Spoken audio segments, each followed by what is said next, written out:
All right. So I've written in the agenda for this evening that now is the time when we focus on arriving. So folks can join us as they get here. For people who haven't met me, my name is Stacey Sanderson. I'm a psychotherapist and living in the Peterborough, Ontario area. And I'm so glad to have you here.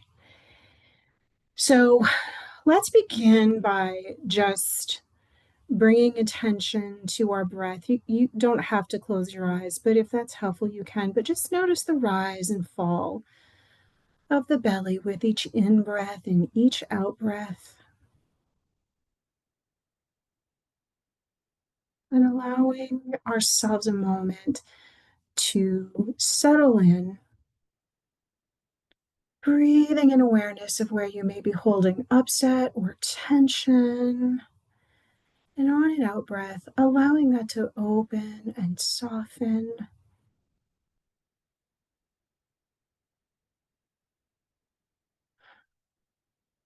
Leaving behind that ongoing to-do list and running narrative of shoulds that we all carry.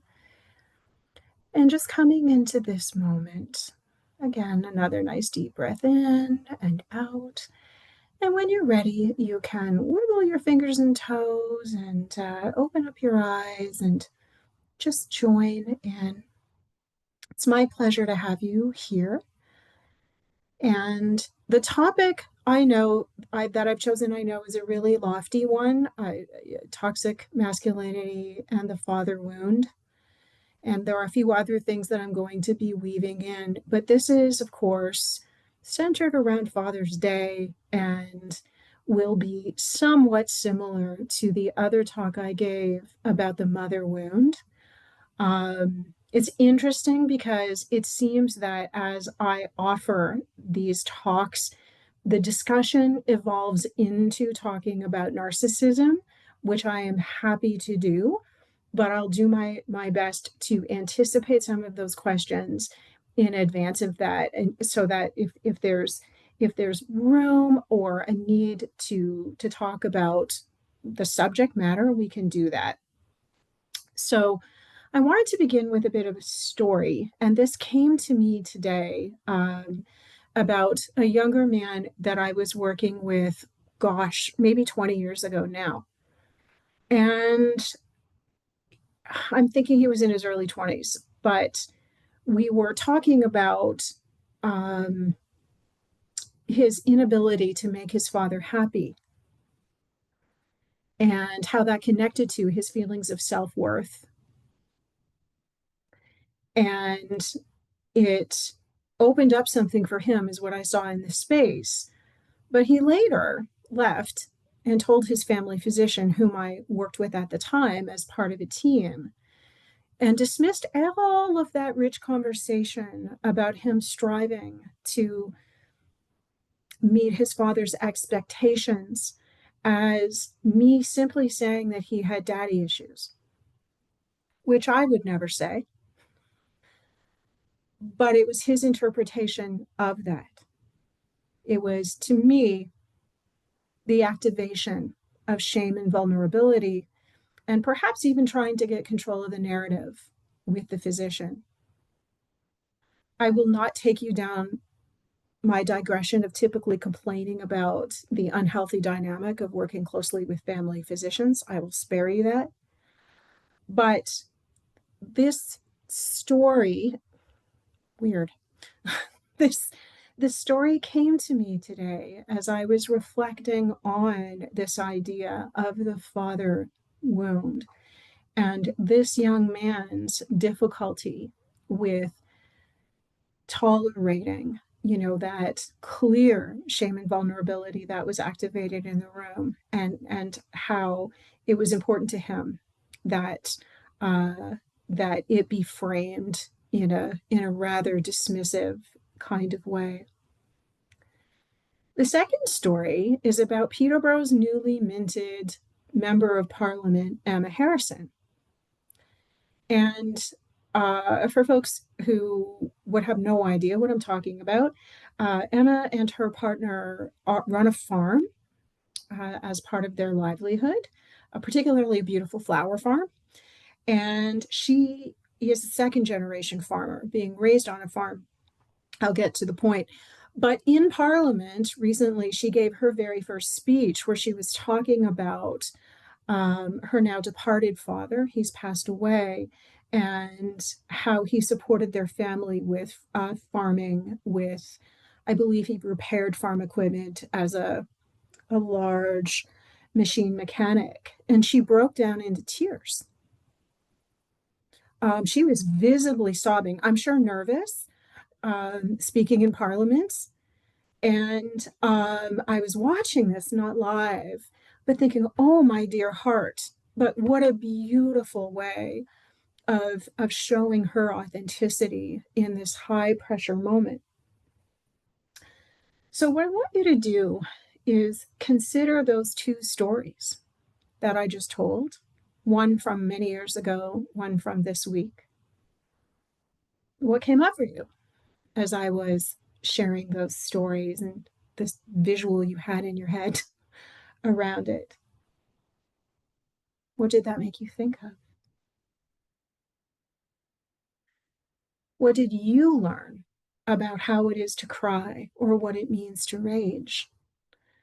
What have you learned about who will be there to meet that upset as it happens? Who will witness that for you with empathy? What have you learned about men showing aggression versus women?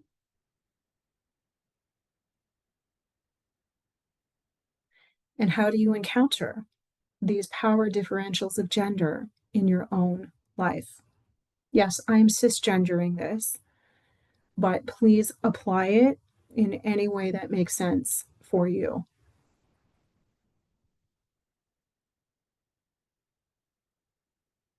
So I wanted to get people thinking a little bit about, get you thinking about your own experience with gender-based power differentials, just as a starting point. And then I will offer up the context for why I wanted to talk about this. Now, I've thought about this for a long time, but it wasn't in a comfort zone talking about it.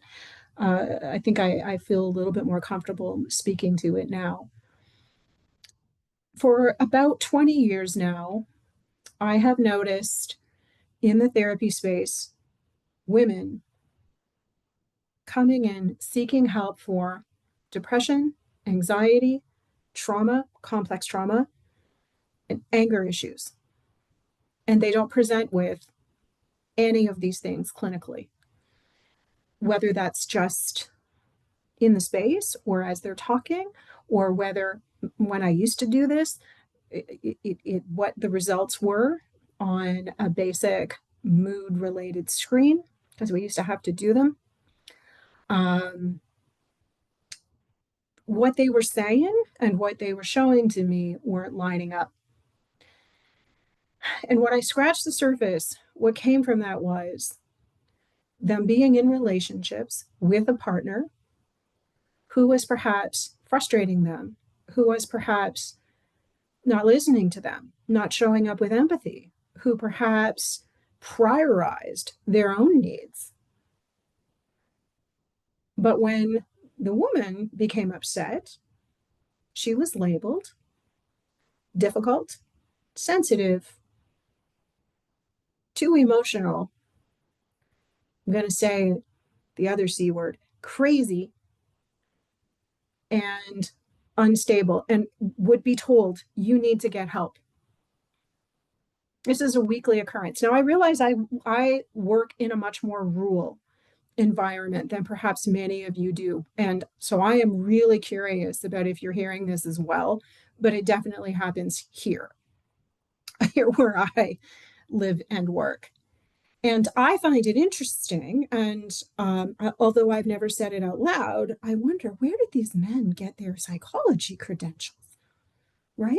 where's this coming from that they don't have empathy, and yet they're diagnosing? If anyone is trained in nonviolent communication, which I'm going to talk a little bit about later, there's a lot of diagnosing going on in these situations.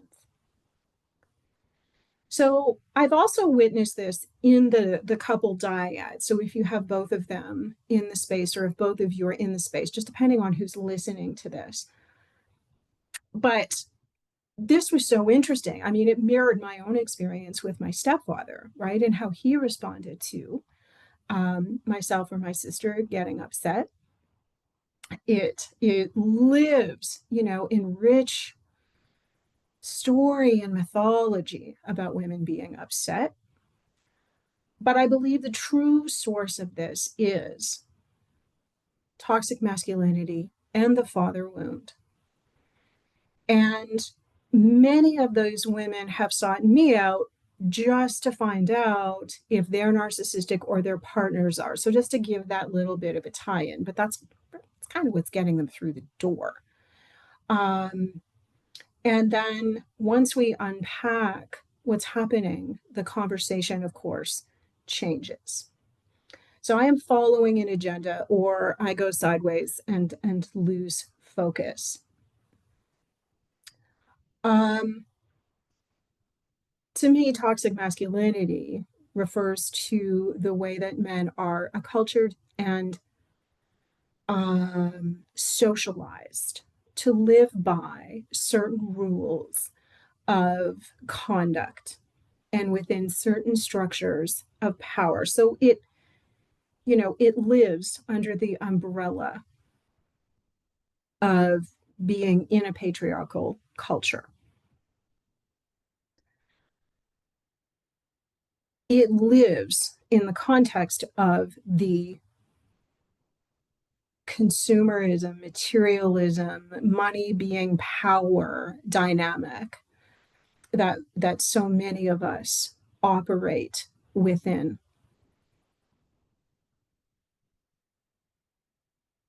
There are two specific employers locally where this is a trend. I'll let you guess what they might be. But where am I going with this? This speaks to how men and women learn to handle their aggression in different ways. Women with silence, men with an explicit permission, and sometimes anger may have been the only way some of these guys learned to respond and answer to things or cope with frustration. In all of this, the father wound refers to the way both women and men have acquiesced to make their fathers happy, to seek their approval, to survive their appraisal, if you will.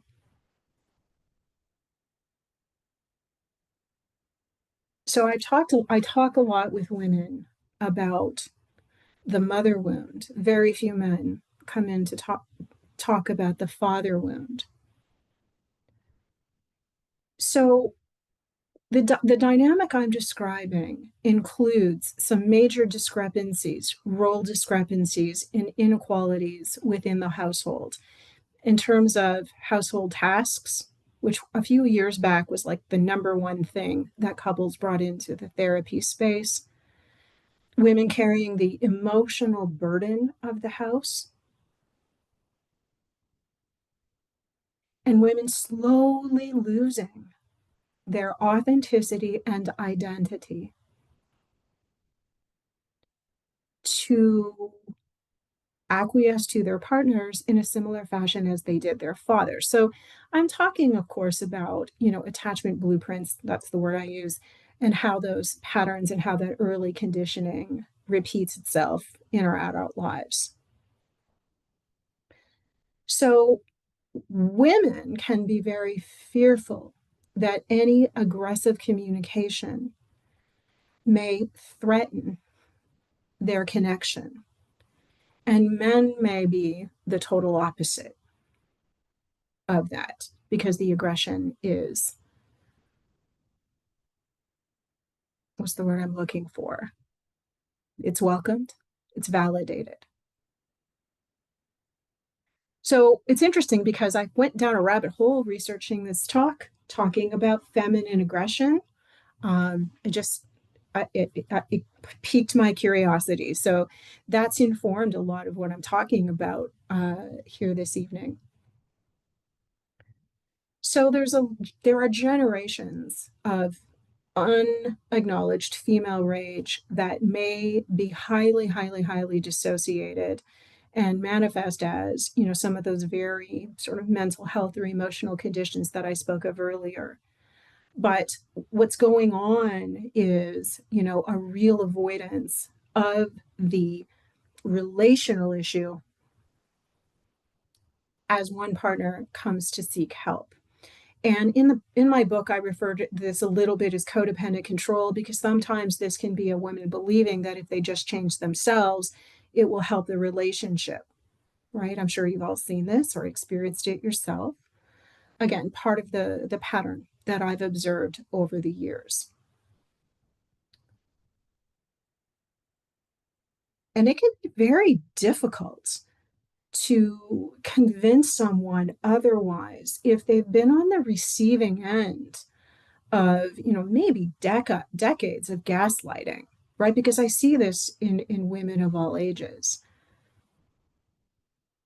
In the couple space, this can show up as blaming, shaming, um, and often what I see is men really struggling to articulate what they're feeling because they haven't had a lot of practice, many, at least who I see, being able to do that. So, how this fits with the father wound is perhaps on uh, father absenteeism or learning to not be able to be assertive for fear of rejecting not just father but mother too, and that um, there's a benefit for women to be silent. I have seen the flip side of this, as you all have. So just in case you were wondering, I have seen the flip side about this. But this is really that aspect of the sociocultural influence in the relationship.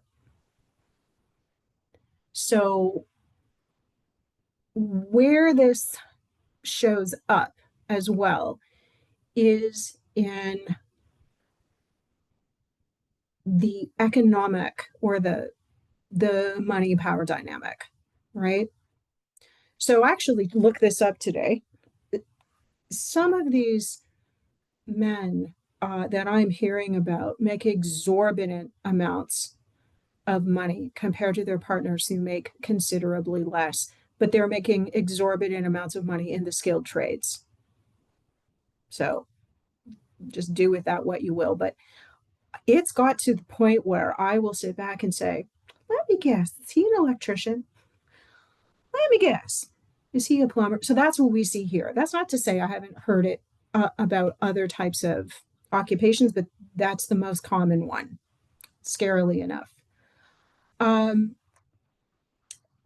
and that differential plays out in power inequities within the relationship. And I hear it over and over again. I don't have to get off the couch. I make more money than you is kind of a common diatribe that comes out of this. So, where does pathological narcissism figure in? Sometimes it does, sometimes it doesn't. As clinicians, we're looking for, if appropriate, the relevant diagnostic criteria, but I'm looking for patterns as I am listening to this. So, and primarily, if the aggression, I'm just going to go with that, if the relational aggression is happening in places other than the relationship, so, does it show up with other people, right? Friends and colleagues. And if there's a lack of insight, lack of motivation to change, lack of awareness, a frank lack of empathy, um, these guys are really interesting because they come into the therapy space, the ones who are narcissistic, and the first thing they say is, I know more about this than you do. They establish that dominance right away in the therapy space, 9 times out of 10. They also spin, they triangulate, there's a lot of denial, and they live in, as I refer to it, the shame vulnerability vortex. They don't want to be uncomfortable, right? In any way, shape, or form. So they're not always is narcissism a concurrent or comorbid, I don't like that term, issue, but sometimes. But all of the information out there really makes this a wee bit confusing because there are overlaps with respect to arrogance and entitlement and relational aggression and competitiveness. So there are some overlaps between the phenomenon of toxic masculinity and narcissism. I think one of the fundamental differences is what drives toxic masculinity is something that I, in certain circles, refer to as the redneck Dodge Ram brotherhood. I live in the country, so I can get away with that. But what I'm referring to is men's deep need for belonging with other men, which is deeply rooted in their need to be witnessed by their fathers. So somewhere, I don't know if I put it on YouTube or I wrote about it, but I talk about toxic belonging, where people will engage in a lot of bad behavior, harmful behavior even, to be a part of something bigger than themselves, right? So this need to be seen as masculine and not falling into any kind of femininity is something that drives the behavior. It also shows up as men prioritizing their time with men over their time with their partners or their families. Shows up that way as well. Pretty common, actually. I'm just making sure I've not missed anything.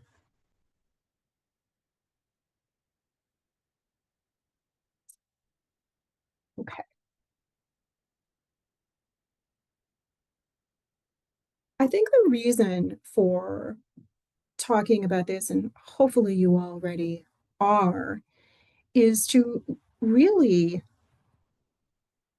fuse together, the ways that each partner has something in common, right? That they perhaps have more things in common than they think they do, and to equalize the disparity in what people have learned about aggression, about expressing themselves. And I'm not talking about laying blame, not at all, but to take a more holistic and comprehensive look at what's going on rather than zeroing in on the pathology. Because what I hear a lot from people who've seen other therapists is that the one partner is told, it could be the man or the woman, it could be either one, that they just need to self-regulate better and that will fix things. I hear it all the time, right? So it's hard to self-regulate if you don't understand some of the underlying, perhaps schematic or belief systems that's driving some of the emotion. I know I've been frustrated and fallen into that trap too, for sure. But it is much richer and more interesting to look at the underlying patterns for some of this. Um, and for and when the light gets shed on it, it's a really interesting moment of shared understanding. So I also wanted to just give a little bit of a guideline because I know I really glossed over like very, very substantial terms and ideas.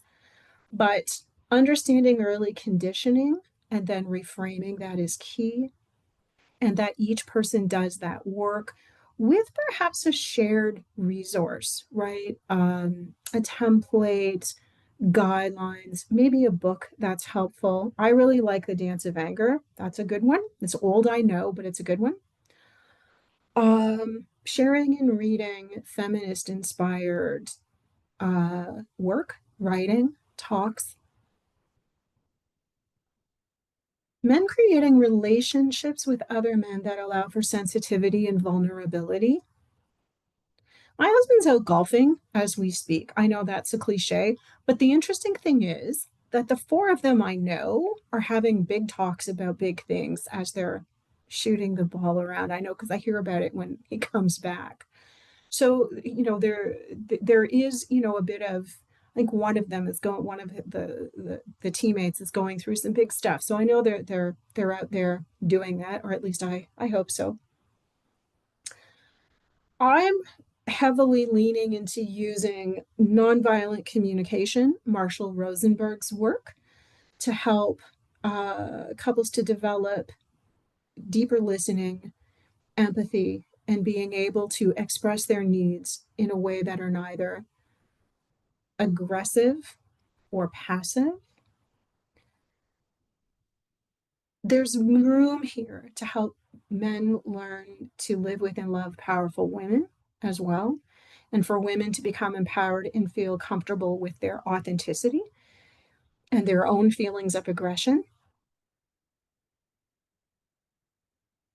and to use, the sociocultural influence as a unifying jumping off point for the individual or the couple work. So, I mean, that is, my very abbreviated version of this, but I didn't want to go on and on.